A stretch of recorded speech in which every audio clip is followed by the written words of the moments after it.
برسو انوار رمضان، دیکھو انوار رمضان۔ الحمدللہ رب العالمین والصلاة والسلام علی سید الانبیاء والمرسلین اما بعد اعوذ باللہ من الشیطان الرجیم بسم اللہ الرحمن الرحیم تبارک الذی بیدہ الملک وهو علی کل شیء قدیر صدق اللہ العظیم اللہم صلی وسلم علی نبینا محمد رب اشرح لی صدری ویسر لی امری واحلل عقدۃ من لسانی یفقہوا قولی واجعل لی وزیرا من اہلی آمین یا رب العالمین۔ ناظرین کرام السلام علیکم ورحمۃ اللہ وبرکاتہ۔ خلاصہ مضامین قرآن حکیم کا سلسلہ وار بیان جاری ہے اور آج انشاءاللہ تعالی ہم کوشش کریں گے کہ قرآن حکیم کے 29ویں اور 30ویں پارے ان کے مضامین کا ایک جائزہ آپ کی خدمت میں پیش کر دیا جائے۔ قرآن حکیم کا 29واں پارہ ہے جس میں 11 مکمل صورتیں شامل ہیں۔ یہ تمام کی تمام صورتیں مکی صورتیں ہیں۔ سب سے پہلے سورۃ الملک ہے، پہلا رکوع آیات 1 تا 14۔ اللہ تعالیٰ کی بے مثال قدرتوں کا بیان اس صورت میں ہے، اور پہلے رکوع میں سلسلہ موت و حیات کی حکمت کا بیان۔ یہ زندگی کا سلسلہ اللہ نے اس لیے عطا فرمایا کہ اللہ بندوں کا امتحان لے۔ دوسرا رکوع ہے آیات 15 تا 30، حیوانی اور انسانی زندگی کا فرق۔ انسانی زندگی تو وہ ہے جو بامقصد طور پر گزاری جائے، اور حیوان ہوتے جو بے مقصد زندگی گزار رہے ہوتے ہیں۔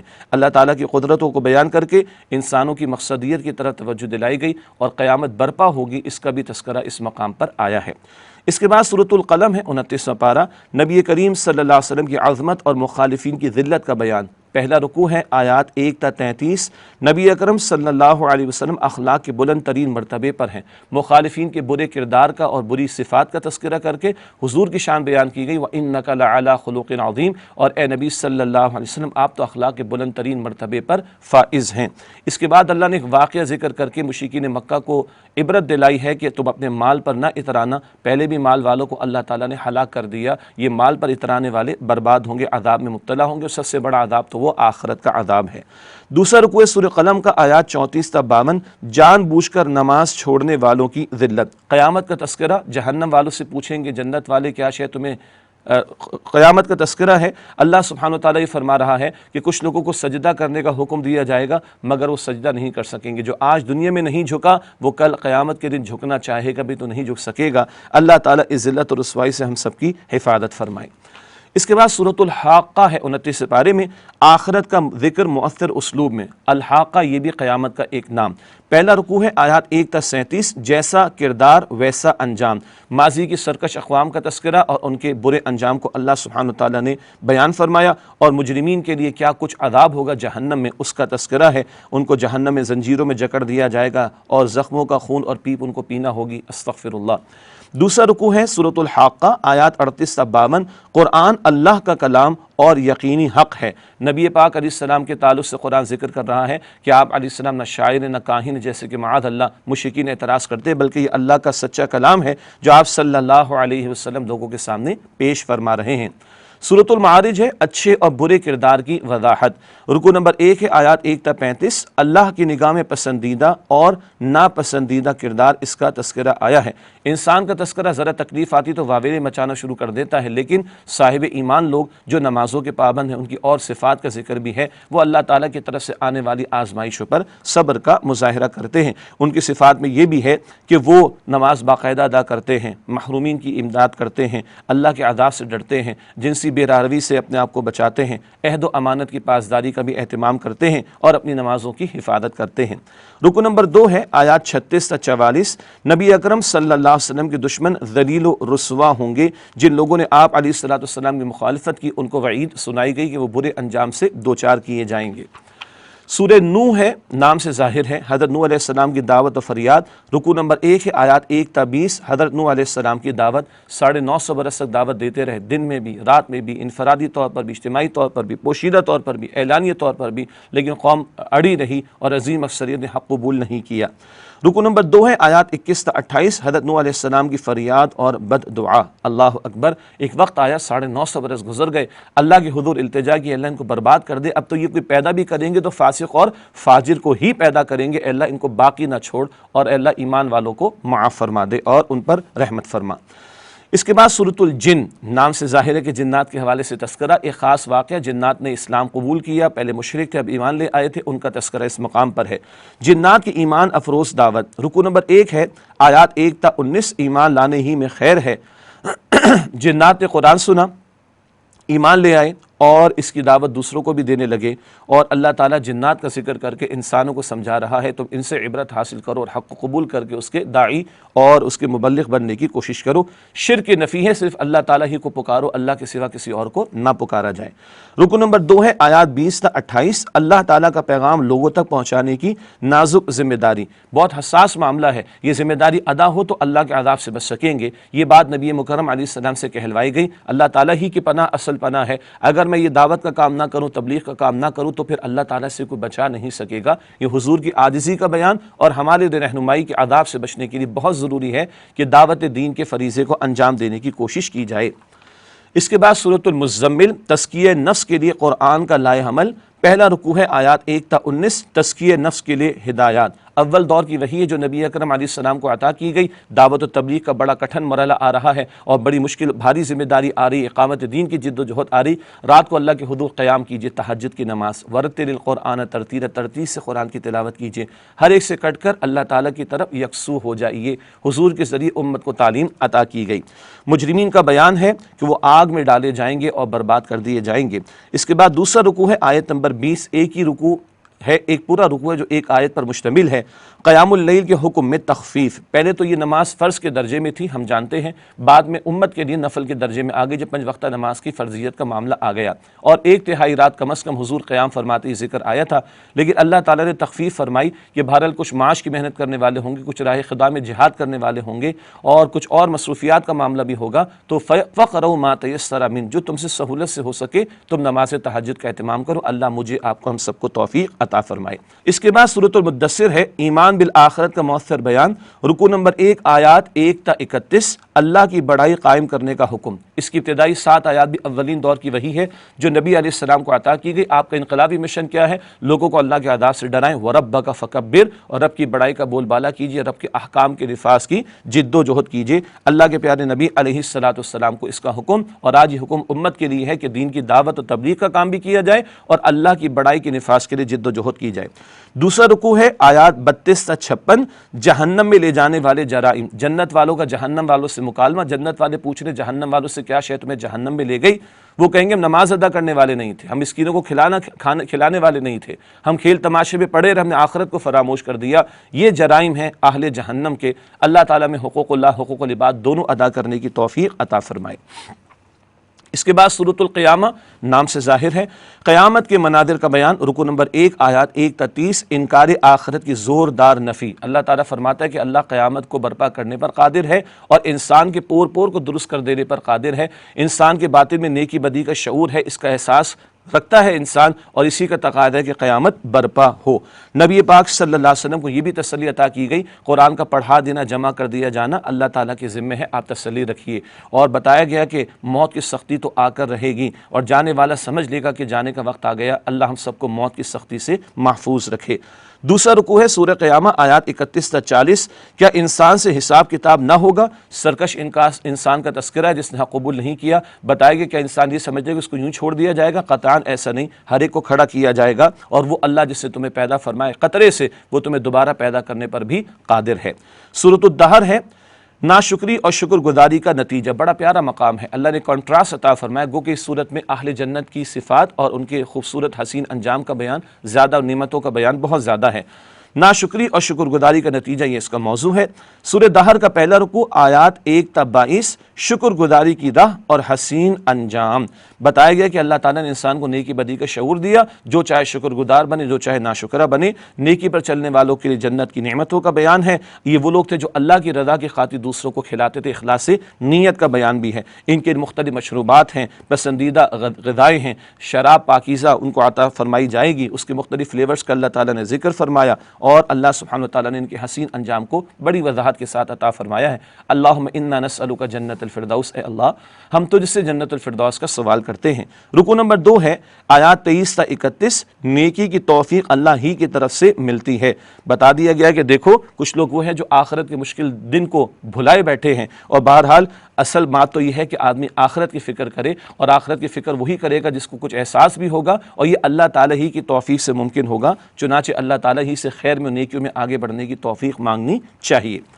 پھر آخری صورت 29 سپارے کی سورۃ المرسلات، ذکر آخرت جلالی اسلوب میں، رکوع نمبر 1 آیات 1 تا 40، آخرت کو جھٹلانے والے غور تو کریں۔ اللہ تعالیٰ فرما رہے ذرا غور تو کرو، اللہ تعالیٰ نے کس طرح انہیں نطفے سے تخلیق کیا، زمین کو کشادہ بنایا، پہاڑ جما دیے، پانی تمہیں عطا فرما دیا۔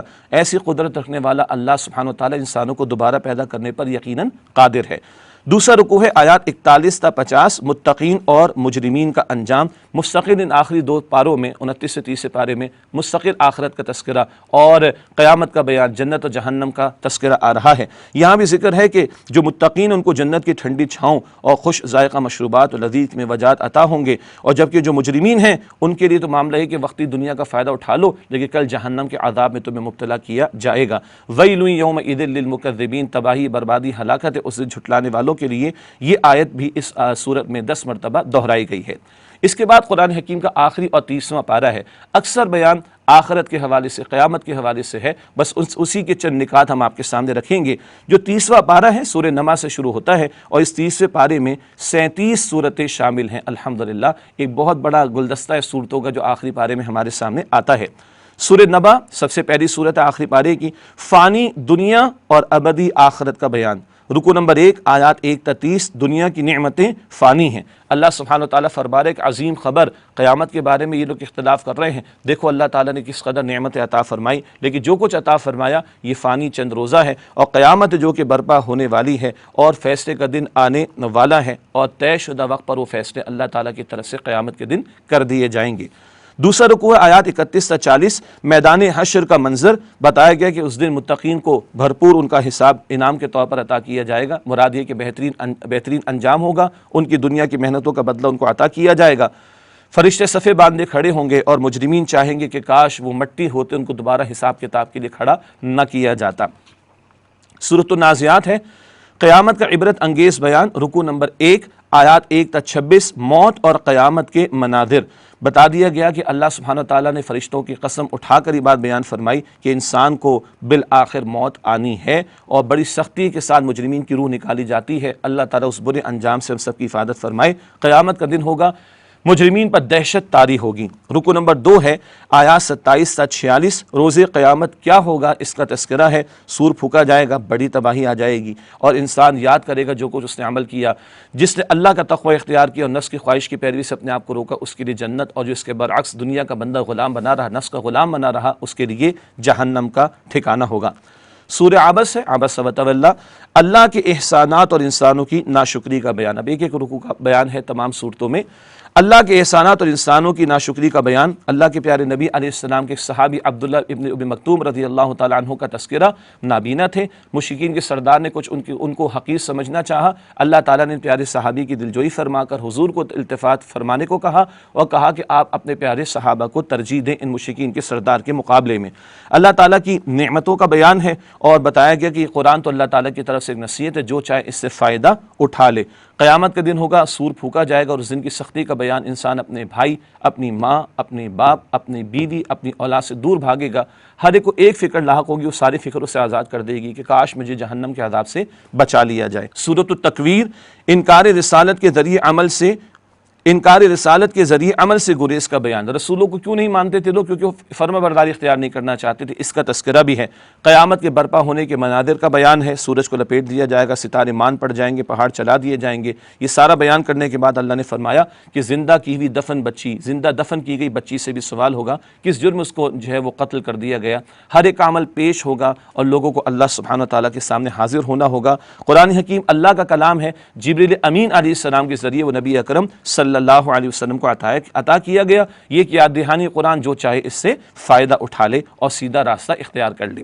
سورۃ الانفطار ہے، انکار جزا و سزا کے ذریعے عمل سے گریز کا بیان۔ آخرت میں حساب کتاب ہوگا، لوگ اس کا کیوں انکار کرتے ہیں؟ کیونکہ عمل سے فرار اختیار کرنا چاہتے، یہ ان کی جھوٹی جسٹیفیکیشن ہے، لیکن بہرحال قیامت تو برپا ہوگی۔ قیامت کا برپا ہونا، اس کا تذکرہ کیا گیا، آسمان پھٹ جائے گا اور سمندر ابل پڑیں گے، اللہ تعالیٰ جو ہے وہ مردوں کو نکال کر کھڑا کر دے گا، اور نیک لوگ جو ہے وہ نعمتوں میں ہوں گے، برے لوگ جو ہے وہ اللہ کی پکڑ اور عذاب میں ہوں گے۔ اس دن کل کا کل اختیار اللہ ہی کے لیے ہوگا۔ آج بھی اختیار اللہ کا ہے، لیکن آج انسان کو تھوڑا اختیار ملا تو وہ خدائی کے دعوے تک کر بیٹھتا ہے، تو اس دن کل اختیار اللہ سبحانہ تعالیٰ ہی کے لیے ہوگا۔ جنت اور جہنم کے نتائج کا بھی تذکرہ سورہ انفطار میں ہے۔ اور ایک اہم بات کہ کرامن کاتبین، یہ دو فرشتے لکھنے والے، ان کا ذکر بھی سورہ انفطار میں آیا ہے۔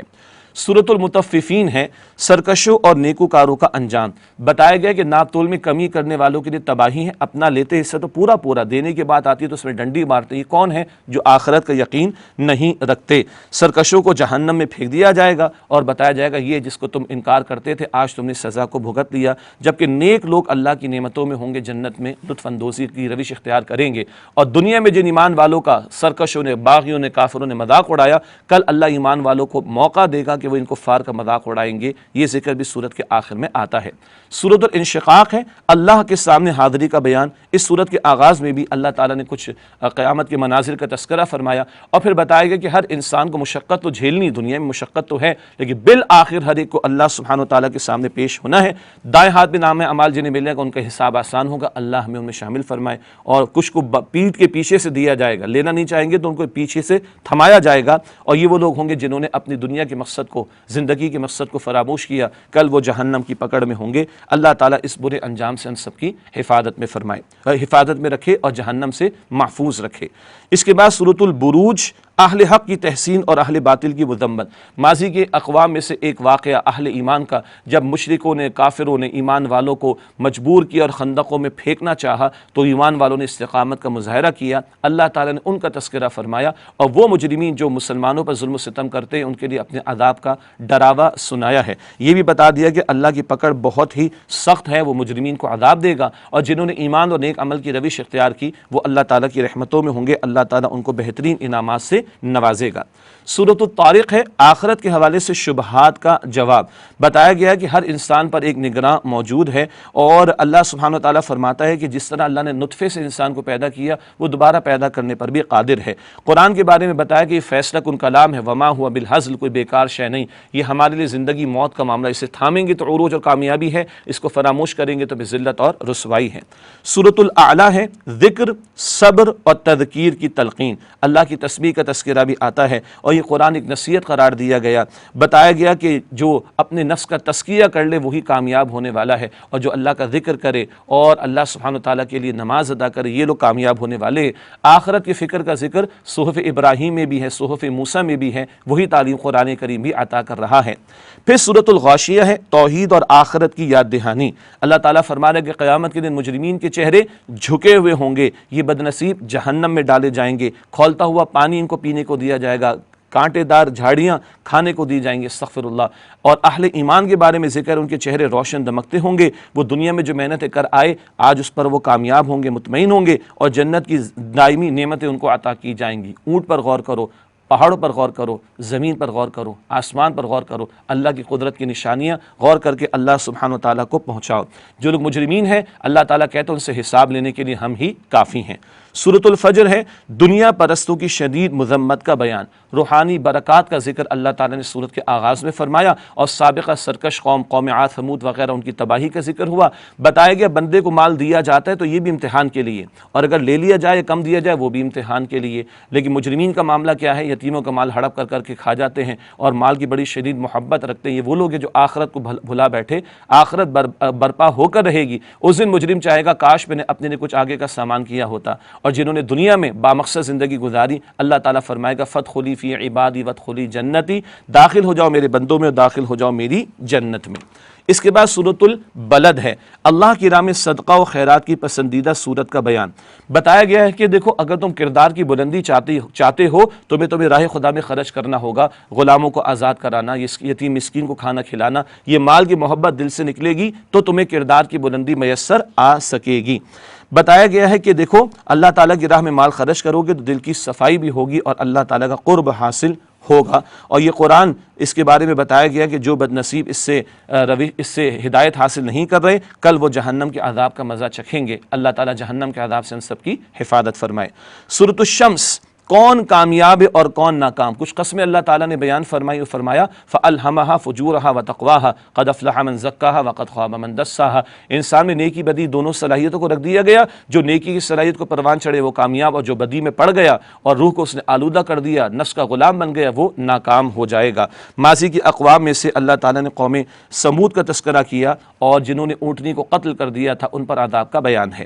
سورۃ اللیل ہے پسندیدہ اور ناپسندیدہ کرداروں کا بیان. اللہ سبحانہ و تعالیٰ فرما رہے کہ لوگوں کے اعمال مختلف ہیں تو ان کے نتائج بھی مختلف ہوں گے. ایک وہ شخص ہے کہ جو حق کی تصدیق کرتا ہے اور راہ خدا میں مال خرچ کرتا ہے، اللہ تعالیٰ خیر کے راستے کو اس کے لیے آسان کر دے گا. اور ایک وہ ہے جو جھٹلاتا ہے حق کو اور مال میں بخیلی کرتا ہے، کنجوسی کرتا ہے، اللہ تعالیٰ گمراہی کے راستے پر ہی اس کو چلا دے گا. بتایا گیا کہ اللہ کی راہ میں مال خرچ کرو تو صرف اس لیے کہ اللہ تعالیٰ تم سے راضی ہو جائے. جو ایسے ہوں گے اللہ تعالیٰ ان سے خوش ہوگا اور ان کو جنت عطا فرمائے گا.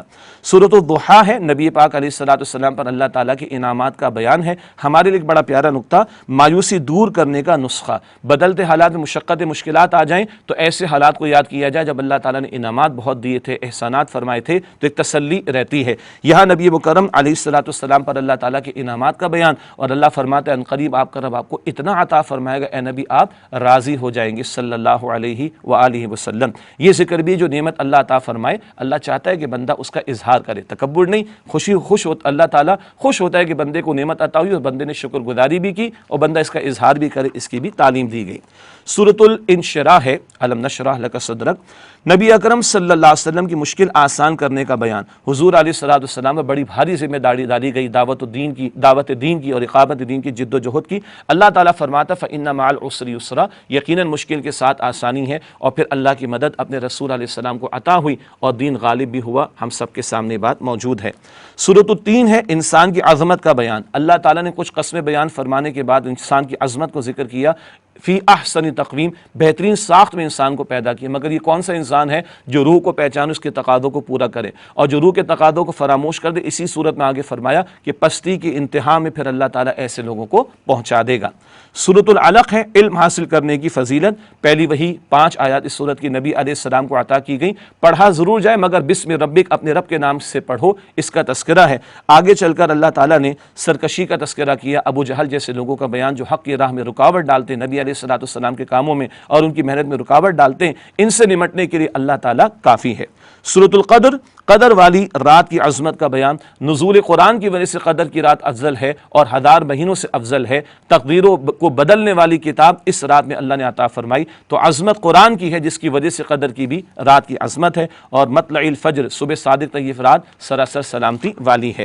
سورۃ البینہ، کھرے اور کھوٹے کے جدا ہونے کا بیان. بتا دیا کہ بینہ آ گئی قرآن اور حضور علیہ السلام کی ذات کی صورت میں. اب کھرے کھوٹے کا فیصلہ ہو گیا. یہ سچے ایمان والے جنہوں نے قبول کیا، اور یہ ایمان کے جھوٹے دعوے دار ہیں جنہوں نے یا تو منافقین جو جھوٹا دعویٰ کرتے ہیں، یا پھر کفر پر اڑے رہنے والے جنہوں نے بینہ کی، حق کی، واضح نشانی کی مخالفت کی. سیدھا دین کیا ہے؟ زندگی کے تمام امور میں اپنے آپ کو اللہ کے حکم کے سامنے جھکانا، یہی درست دین ہے جو اللہ کو مطلوب ہے.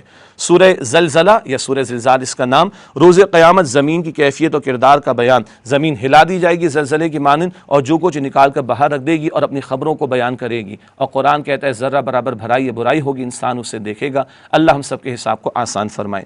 سورۃ العادیات، انسان کی ناشکری کا بیان. گھوڑوں کا تذکرہ کیا، دیکھو کس قدر وفادار ہیں، اور تمہارا حال کیا ہے کہ تم اللہ کی ناشکری کرتے ہو. جو کچھ سینوں میں کل اللہ کے سامنے پیش کر دیا جائے گا. اعمال کے ساتھ ساتھ نیتیں بھی پیش ہوں گی. اور انسان کی ناشکری کا بیان ہے کہ انسان خوب واقف ہے کہ وہ کس قدر ناشکری کا رویہ اختیار کر بیٹھتا ہے.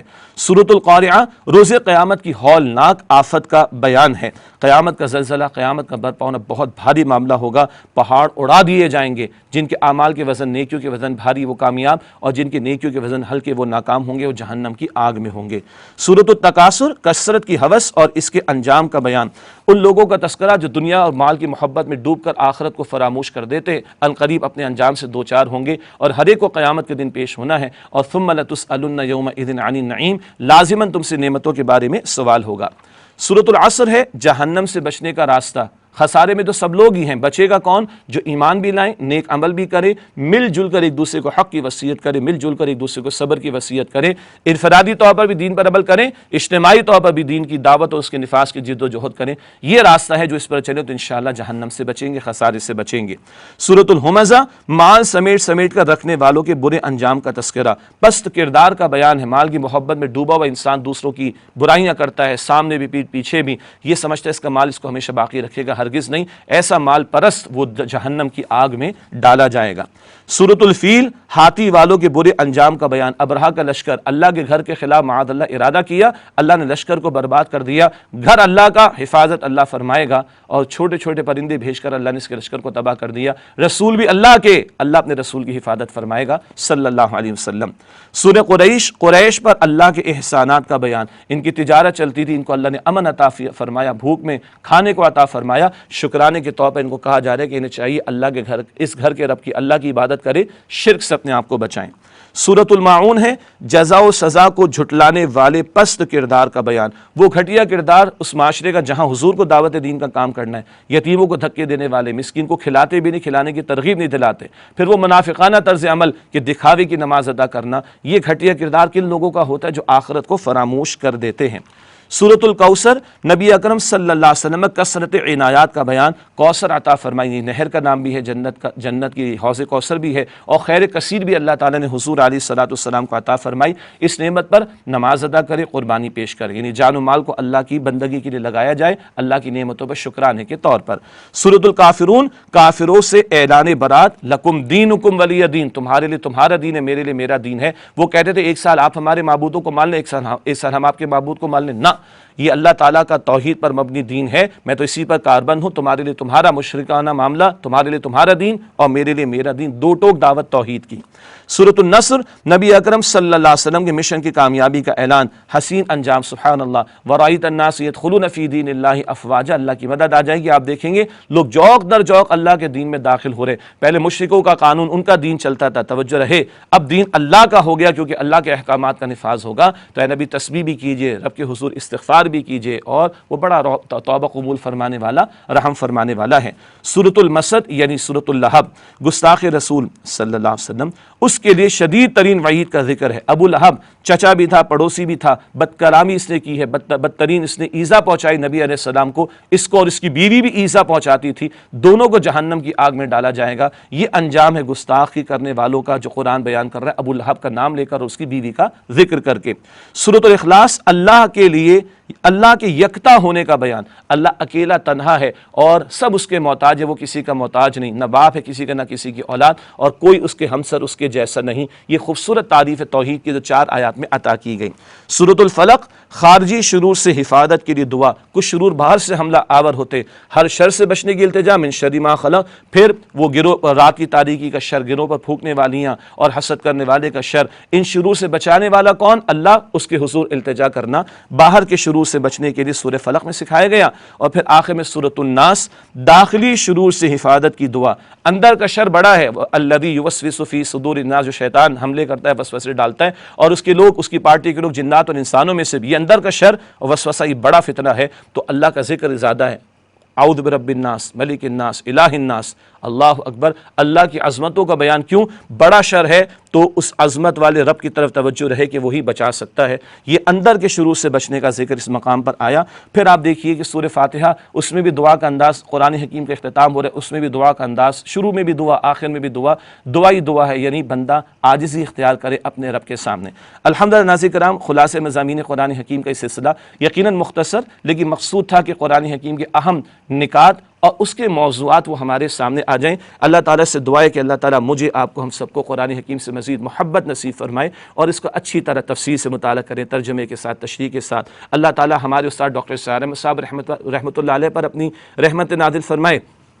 ہمارے استاد انجینئر نوید احمد صاحب جنہوں نے یہ خلاصہ مضامین قرآن حکیم مرتب کیے، اللہ تعالیٰ ان پر اپنی رحمت نازل فرمائے، اور اللہ تعالیٰ جن ساتھوں نے سارے کام میں محنت کی ان کی محنت قبول فرمائے، اور ہم سب کو قرآن حکیم سے مزید محبت اور تعلق کی مضبوطی اور اس کے حقوق ادا کرنے کی توفیق عطا فرمائے۔ وآخر دعوانا ان الحمد للہ رب العالمین، والسلام علیکم ورحمۃ اللہ وبرکاتہ۔